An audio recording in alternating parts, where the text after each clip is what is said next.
High court के जज justice Yashwant Verma के आवास पर बड़ी संख्या में अधजले कैश की बरामदगी को लेकर बड़ा खुलासा हुआ है, जिसके चलते अब जस्टिस वर्मा की मुश्किलें बढ़ती दिख रही हैं।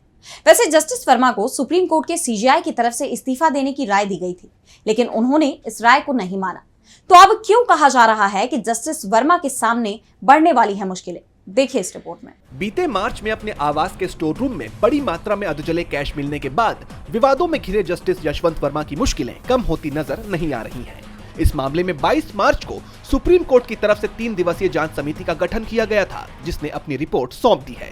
रिपोर्ट में बताया गया है कि स्टोर रूम पर जस्टिस वर्मा के परिवार की पूरी निगरानी थी और वहां किसी को भी जाने की इजाजत नहीं थी।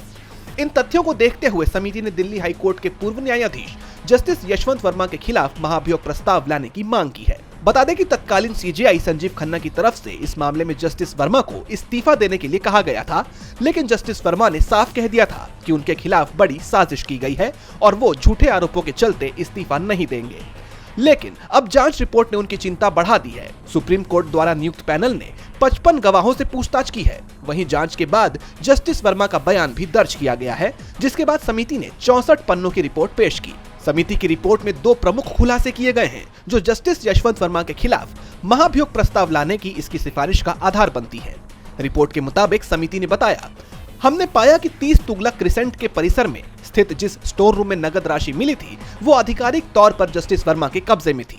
दूसरे पॉइंट में कहा गया कि स्टोर रूम तक न्यायमूर्ति वर्मा और उनके परिवार के सदस्यों की पहुंच थी और वहां किसी को भी बिना इजाजत जाने की अनुमति नहीं थी। रिपोर्ट में जस्टिस वर्मा के खिलाफ महाभियोग लाने के पर्याप्त आधार बताए गए हैं। अब ऐसे में माना जा रहा है कि मॉनसून सत्र में जस्टिस वर्मा के खिलाफ महाभियोग प्रस्ताव लाया जा सकता है।